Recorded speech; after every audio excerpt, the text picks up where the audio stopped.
पारा चुनाव से पेशावर जाने वाली मुसाफिर गाड़ियों पर मुसल्लह अफराद की फायरिंग। 39 अफराद जाम बहक। वफाक वज़ीर दाखिला की तस्दीक। जाम बहक अफराद में 6 खवातीन शामिल, 13 अफराद जख्मी हुए। यानी शाहिदीन के मुताबिक गाड़ियों पर खुदकार हथियारों से फायरिंग की गई।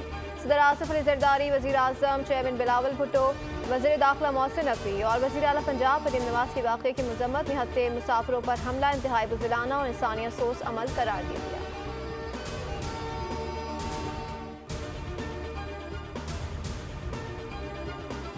और वज़ीर आला अली अमीन गंडापुर का पारा चनार हमले में कीमती इंसानी जानों की ज़िया पर इज़हार अफसोस। दवायकीन के लिए माली इमदाद का ऐलान। कहा, बेगुनाह शहरियों को निशाना बनाना इंतहाई अफसोसनाक और काबिल मजम्मत है। कातिल कानून की गिरफ्त से बच नहीं सकते। कुरम में सूरत हाल बेहतर बनाने के लिए पहले वाले जिरगे को फिर से फाल किया जाए।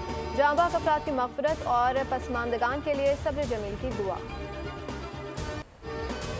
किसी ने एहतजाज करना है तो अपने इलाकों में करें, हम नहीं रोकते। ये क्या तरीका है कि एहतजाज के लिए इस्लामाबाद आ जाएं? इजाजत के बगैर कोई जलसा नहीं हो सकता। आज ही लोग शहीद हुए, उधर फोकस करें या इधर। ज़ाती तौर पर मुज़ाकरात के हक में हूँ, धमकियों के साथ मुज़ाकरात नहीं हो सकते। वफाकी वज़ीर दाखिला मोहसिन नकवी की मीडिया से गुफ्तगू। कहा, बानी पीटीआई को रिहा करने का इख्तियार मेरे पास नहीं। चीफ जस्टिस का जो भी ऑर्डर होगा उस पर अमल दरामद कराएंगे। हुकूमत के उनसे कोई मुज़ाकरात नहीं हो रहे।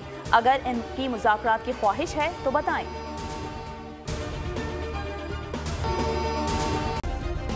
सब्सक्राइब करें और बेल दबाएं ताकि कोई खबर रह न जाए।